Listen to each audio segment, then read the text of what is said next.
Bonjour, bonsoir les amis gilets jaunes et les autres. Alors avant tout, j'y reviendrai plus tard dans cette vidéo. N'oublie pas, pense à tes stocks. Fais tes stocks. Ça fait malheureusement 1 an et demi que j'insiste sur ce sujet.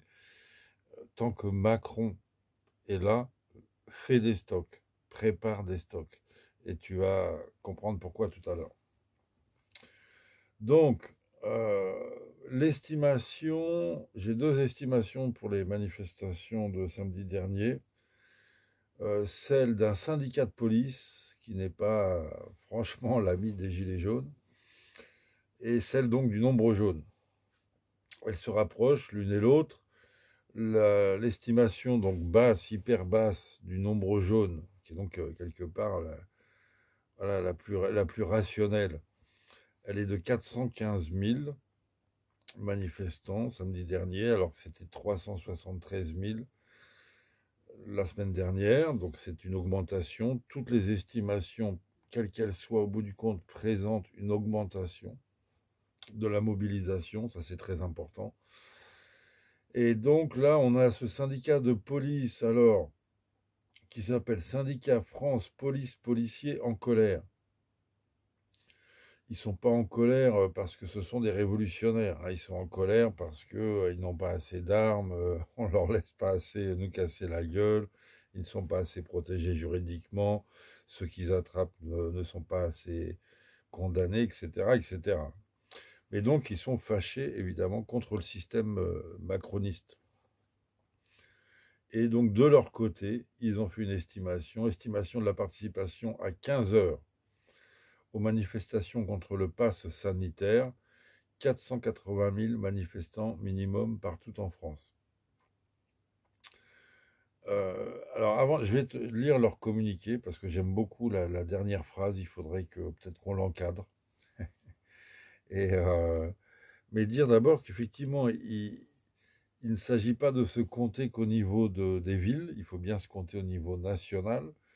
Et il ne faut pas se contenter de se compter au niveau national, mais il faudrait se compter au niveau européen, car cette merde est européenne. C'est un pass sanitaire européen qu'ils essayent de refiler à tout le monde, mais on est bien sur un projet européen. Ce n'est pas le projet de Macron. Macron, il obéit. Et ce n'est pas un hasard si donc on veut enquiller le pass sanitaire en France, en Italie et je ne sais plus dans quel pays. Enfin bon, voilà, ça manifeste de partout. On remarque que certains pays, donc apparemment, ne vont pas utiliser le pass sanitaire. Et ça aussi, c'est un grain de sable. Alors, vite fait, je te lis le commentaire, la lettre qui accompagne leur estimation. Notre estimation est réalisée sur la base de plus de 150 points de manifestation regroupant au moins 300 personnes. Donc tu vois que là, déjà, eux, toutes les petites villes où ils ont été 80 ou 150 ou 200, ils ne les ont pas pris en compte. Donc pareil, tu vois que c'est une estimation basse. Nos chiffres sont calculés à partir d'un comptage de terrain combiné à un recueil de diverses sources fiables. Bon, ça c'est la police. Il donne tes sources. Alors, le nombre jaune donne absolument ses sources, présente toutes les vidéos. D'ailleurs, effectivement, si tu veux vraiment aider le nombre jaune, tu filmes ta manifestation de bout en bout et tu leur envoies. C'est comme ça, c'est la meilleure façon de compter. Et tu as une très grosse équipe ensuite qui se tape tout ce travail de compter. Il y a différentes méthodes de comptage. Quand c'est pas beaucoup, tu peux les compter tête à tête, ou sinon c'est par densité. Tu fais des groupes, des estimations de groupes de 50 personnes et tu comptes combien il y a. Enfin bon, il y a plusieurs façons de compter.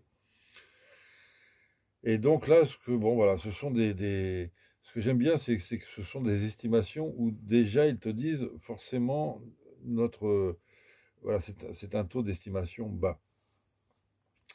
Et donc voilà, il y a une fourchette.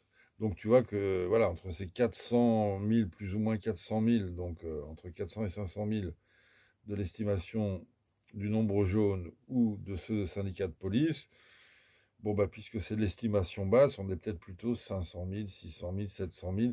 Eux, quand ils disent, voilà, à 15 heures, voilà ce qu'on a compté. Bon, bah, il y a tous ceux qui sont passés le matin. Il y a plein de gens qui travaillent l'après-midi, par exemple, ou qui avaient des choses à faire l'après-midi, qui étaient là le matin et pas l'après-midi. Ce ne sont pas les mêmes, etc., etc., hein. Plus tous les gens dans les rues, annexes, etc.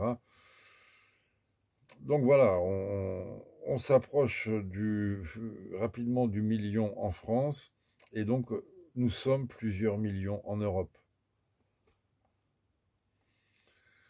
Alors on continue. Une mobilisation aussi importante pour une première semaine d'août n'a jamais été observée en France.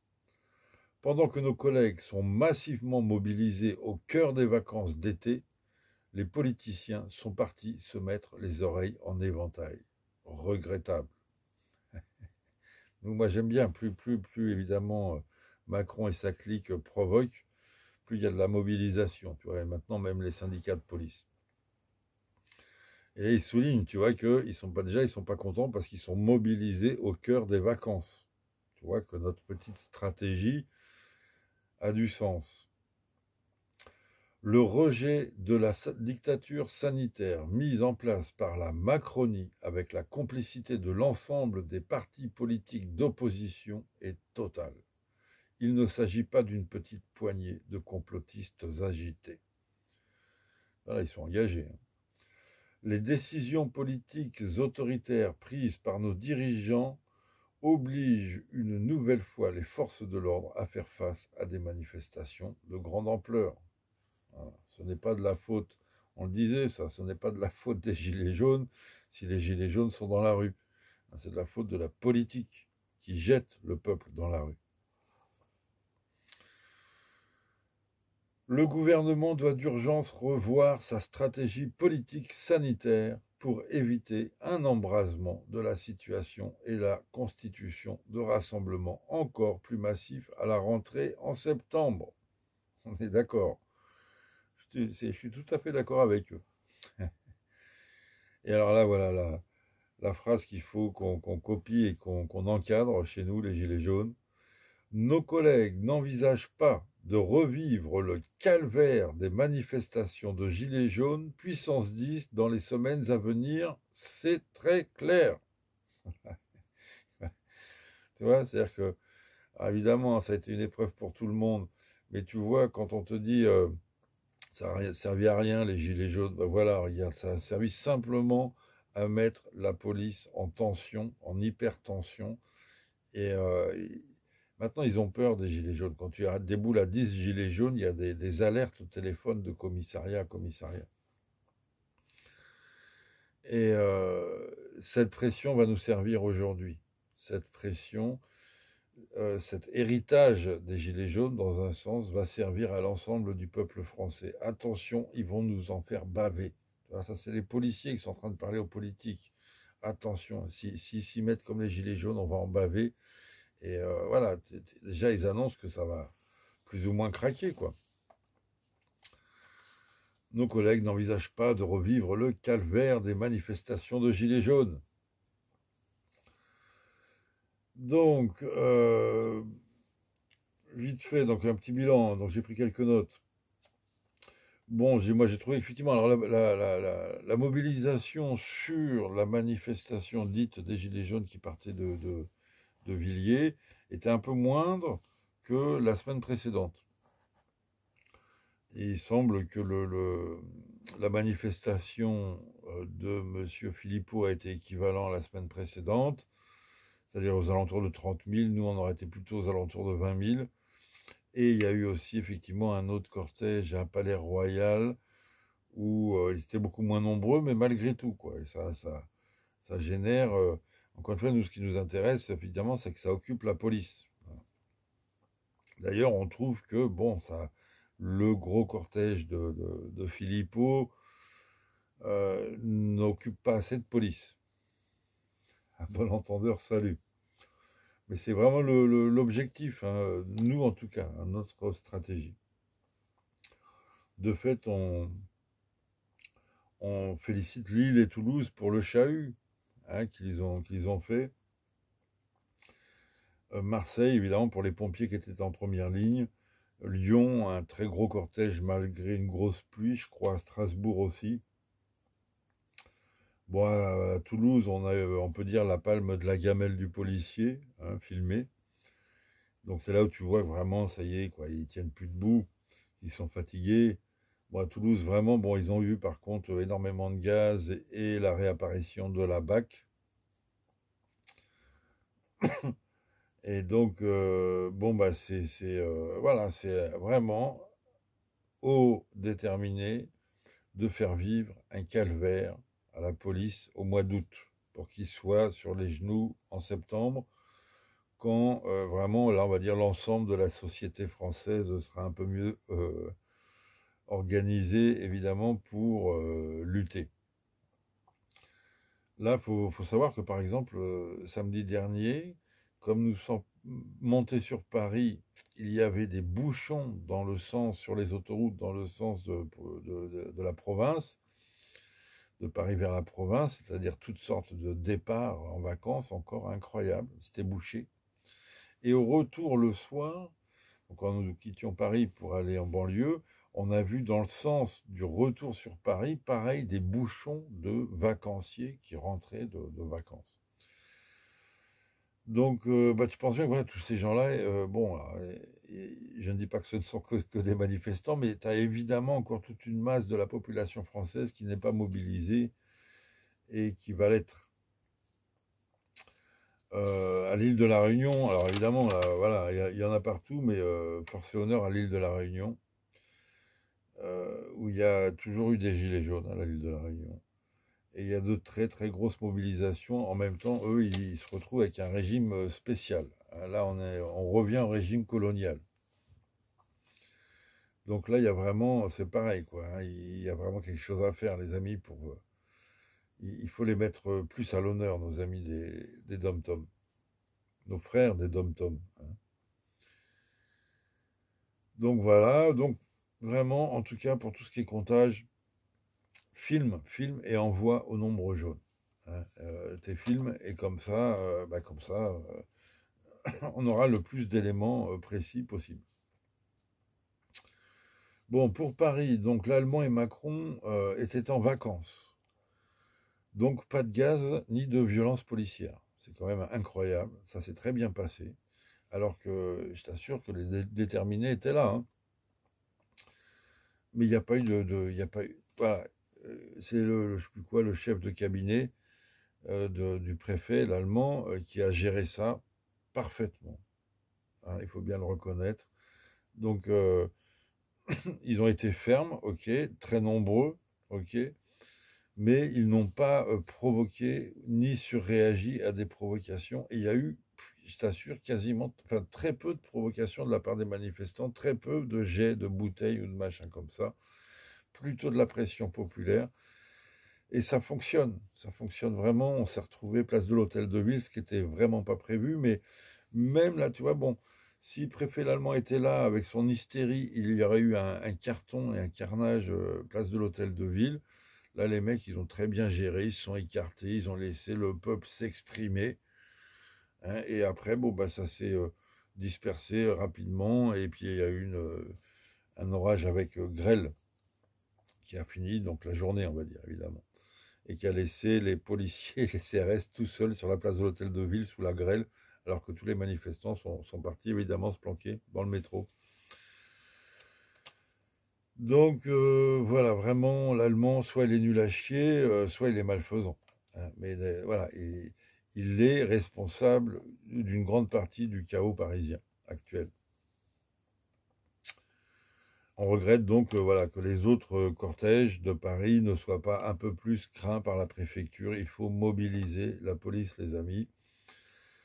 Les rassemblements avec écran, camions sonos, marche en demi-chaussée, on dirait des syndicats qui demandent une augmentation de 50 euros, tu vois, ça commence très mal, quoi. On dirait de l'opposition contrôlée. Il faut mettre une pression populaire, les amis, on n'est pas là en train voilà, de faire une petite manifestation politicienne. Il ne faut pas que ça soit détourné. Donc voilà, les participants anti-pass à la grosse manifestation de Philippot doivent provoquer eux aussi des sauvages, doivent menacer les Champs-Élysées. Si nous, on fait le boulot au nord et que vous, vous faites le boulot au sud, là, tu auras une réalité de pression populaire. C'est pas compliqué, cette formule des Gilets jaunes, qu'on peut peut-être adapter par rapport à la réalité du moment, mais c'est radicaux dans l'engagement, bienveillant dans l'action. D'accord? Il faut faire les choses, les amis, mais en toute bienveillance. Mais il faut y aller, il faut pousser, il faut faire des sauvages, il faut mettre la pression populaire. C'est la non-violence active. Il y a une différence entre la violence et la passivité. D'accord? Au milieu, il y a la non-violence active. Ok, donc les Champs-Élysées ont été bunkérisés, plusieurs canons à eau, donc de toute façon, voilà, on met la pression et c'est normal. Euh, voilà, dès qu'ils baisseront la garde, on sera sur les Champs-Élysées. Il n'est pas question qu'il y ait la fête de la société de consommation et des loisirs sur les Champs-Élysées alors qu'on instaure une dictature. C'est pas possible, on ne laissera pas faire. Donc ça va être bunkérisé les Champs-Élysées, voilà, jusqu'à ce que le pass sanitaire et toute cette folie se termine. C'est très important. Alors effectivement, donc quand c'est bunkérisé, ça devient inaccessible. Hein, c'est pour ça que les gens de province ne voient pas une sauvage par samedi sur les Champs-Élysées. Hein. Il y en a toujours qui y vont, qui s'infiltrent, pardon, soit le matin, soit en fin de journée, mais il n'y a pas le nombre, si tu veux, pour déclencher une sauvage. Par contre, effectivement, il y a quand même penser qu'il y en a qui ont des voitures, ceux qui ont des voitures peuvent faire des tours sur les Champs-Élysées. C'est aussi très important de les filmer et de les mettre sur les réseaux sociaux pour qu'on voit toujours l'état des Champs-Élysées, qu'on voit s'il y a de la police, beaucoup, un petit peu ou pas. C'est très important, c'est presque du renseignement. Donc ceux qui ont des voitures, n'hésitez pas à descendre les Champs-Élysées. Si vous voyez, je ne sais pas, si vous sentez, vous êtes un peu beaucoup, ça peut faire des bouchons, hein, ou une fête du klaxon. Il faut mettre la pression, les amis. Il faut montrer qu'on est là. Et de fait, alors il y a quand même quelque chose qu'on a vu là, simplement, bon, qu'on ne découvre pas, mais ça m'en a donné l'idée là, cette fois-ci. C'est, on pourrait aussi, après les manifestations, puisque les Champs-Élysées sont fermés, on pourrait occuper le métro, faire des groupes de 10, 20, 30, 50 manifestants, et on se fait une ligne en entier, et on descend aux stations, on gueule un bon coup, on chante un bon coup, on manifeste, hein, et puis on reprend le métro, on repart, etc. On bouge, on est fluide comme l'eau. Parfois, on monte à l'extérieur, tu vois, et puis tu fais pareil une micro-manif, tu attends que la brave elle arrive, tu redescends dans ton métro, etc., etc. Mettre une pression, montrer qu'on est là, que ça s'arrête pas à 18h, 19h, hein, que voilà, ok, c'est l'été, c'est spécial, et puis de toute façon, on ne veut pas rentrer dans un conflit, mais il faut mettre une pression populaire, les amis, de plus en plus. D'accord? Et tu peux donc faire une descente à la station Charles de Gaulle Étoile ou Champs-Élysées, gueuler un bon coup et puis reprendre le prochain métro et te barrer, tu vois, voilà, parce que sinon tu vas avoir des flics, du contrôle, du machin, etc. Mais on peut montrer qu'on est là, qu'on n'est pas loin. Hein, par exemple, hein, encore une fois, il n'y a pas de solution idéale, de solution miracle. Hein, il y a plein de petites solutions, de petites opérations, de petites actions qui maintiennent la pression populaire. Et d'ailleurs, oui, donc bravo pour le self-control donc des manifestants parisiens hier, parce qu'ils se sont très bien tenus aussi, et tu vois que ça n'empêche pas de mettre la pression qu'il faut. Par contre, effectivement, pour les sauvages, c'est plus compliqué. Alors, ce que les radicaux doivent comprendre, les radicaux, bon, ils sont toujours devant à pousser, à mettre la pression populaire, évidemment, sur les 2, 3 rangs de CRS ou de gendarmes. Là, on était vraiment, il y avait un assage impressionnant de la tête de la manifestation. Mais après, comme on est si nombreux, ils n'ont pas la capacité, ils n'ont pas les gendarmes voilà, pour encadrer dans une nasse, dans un encagement, comme ils disent, tout le monde. Les cages, c'est pour les lions. Et donc, ils ont raison d'appeler ça un encagement.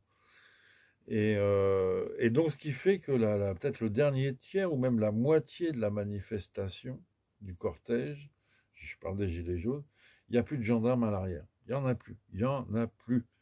Donc là, tu as quelque part tous les radicaux, ceux qui veulent faire de la sauvage, vous devez de temps en temps passer à l'arrière. Et là, tu as toutes les rues qui sont à toi. Elles sont offertes. D'accord? Ça, c'est très important de le concevoir, tous les activistes un peu là. De temps en temps, organisez-vous pour vous placer tranquillement, discrètement à l'arrière. Et tu verras que voilà.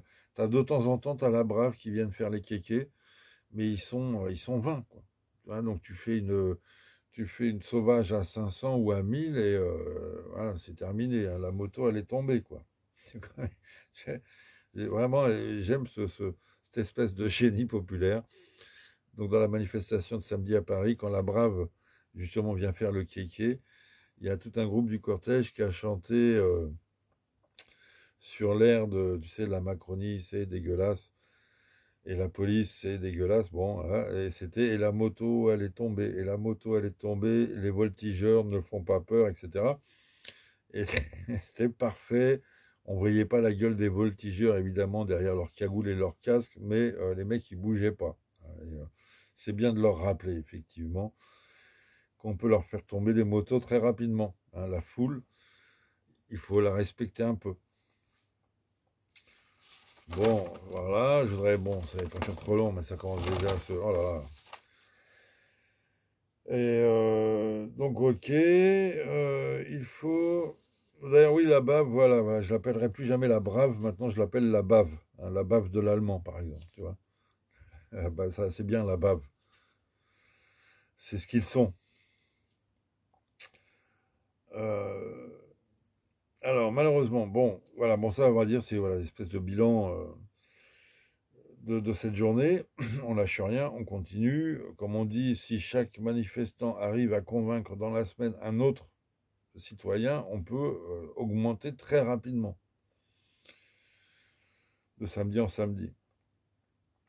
Malheureusement, alors c'est vrai que j'ai fait, je crois que je ne sais plus si c'était fait une des vidéos précédentes, on m'a dit là quand même, on m'a dit plusieurs fois, pour le moral, c'était pas génial, hein, ta conclusion. Alors, les dernières vidéos, c'est vrai, je le reconnais, mais j'y peux rien, j'essaie moi de présenter ce que je comprends hein, des événements. Donc s'il va pleuvoir, je vais te dire, il va pleuvoir. J'aimerais bien moi aussi qu'il y ait du soleil devant nous, mais ça sent plutôt la tempête.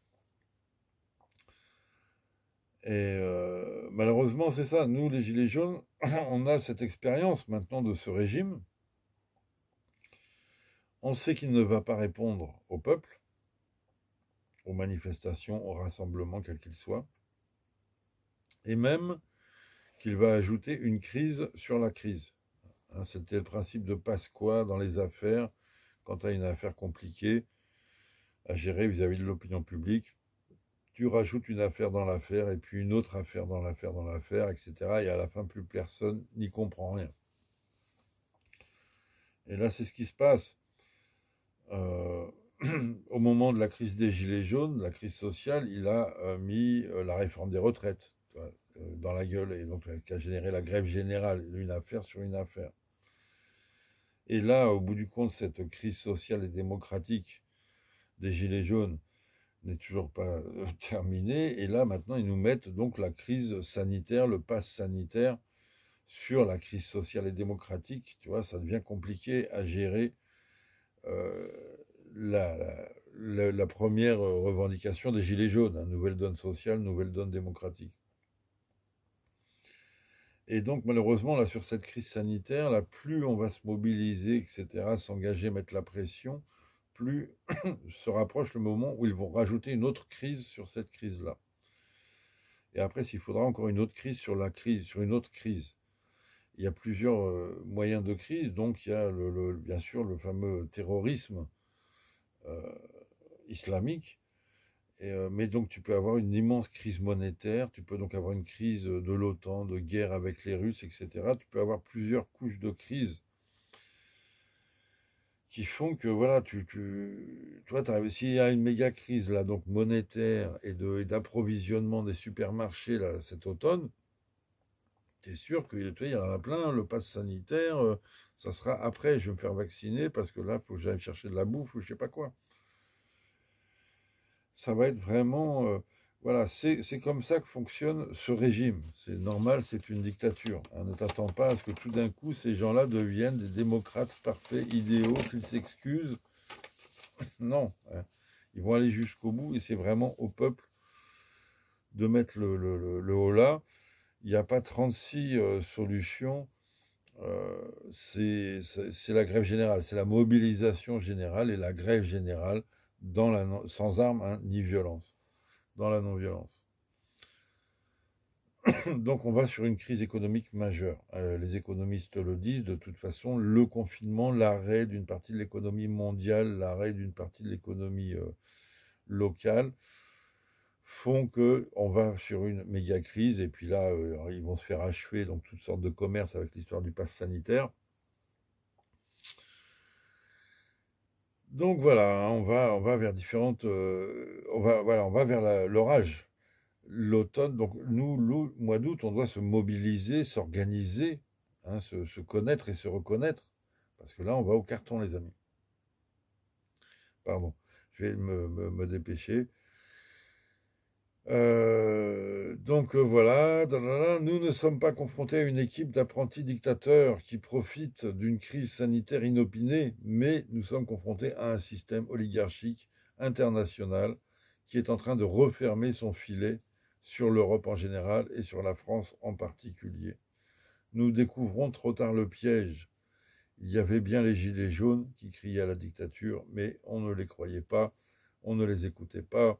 On se moquait d'eux en les traitant de complotistes. On laissait la répression faire son œuvre. Nous voilà tous au pied d'un mur, au pied d'une montagne, devant un océan qu'il faut traverser, l'histoire de France. Que diront-ils en 2100 des Français de 2021 ? Tac, tac, tac. Je me permets d'insister, voilà, c'est ça malheureusement. Renforce tes stocks. L'hiver va être dur. Entre le grand reset, c'est ça, ils n'ont pas abandonné cette idée de grand reset, de grande réforme de l'économie, de la monnaie au niveau, en tout cas européen. Ça va se jouer, ils vont jouer cette carte-là. Et une fois qu'ils vont t'écrouler l'économie, qu'ils vont t'en présenter un autre système, j'ai envie de dire, tu ne pourras pas revenir en arrière comme ça. On est dans un piège. Ils sont en train de refermer un filet. Donc fais tes stocks, les prix vont s'enflammer. En plus, il va y avoir de la grève générale. On va vers un chaos. Je suis désolé, j'aimerais bien te dire qu'il va faire beau. Va acheter des produits secs, du riz, de la farine, des pâtes, d'accord, des légumes secs, voilà, de l'huile évidemment, du sucre, etc., etc. Des boîtes de conserve, du lait en poudre. Faut que quasiment là pour 6 mois pour l'hiver. Et après, on verra bien. Mais il faut, là, je t'assure, il va se passer des choses terribles. Consolidons les réseaux de solidarité au niveau local, à un niveau, voilà, réseau de solidarité et réseau d'action. Je rappelle la chanson « Formez vos bataillons, marchons, marchons ». C'est-à-dire chaque ville ou chaque groupe, suivant des idéologies, doit générer son groupe, son équipe. Hein, et c'est ça, former les bataillons. Hein, il faut que Marseille forme son bataillon, que Bordeaux forme son bataillon, que Brest forme son bataillon, que Lille forme son bataillon, que Paris forme ses bataillons. Il y a plusieurs bataillons à Paris, c'est normal. Et ensuite, on ne se met pas sur la gueule entre bataillons. Hein, nous marchons ensemble, dans la même direction, contre le même ennemi, et on va dire pour le même objectif qui est le bien commun, défini par les Gilets jaunes comme le monde meilleur. À très bientôt, bonne soirée, on ne lâche rien les amis.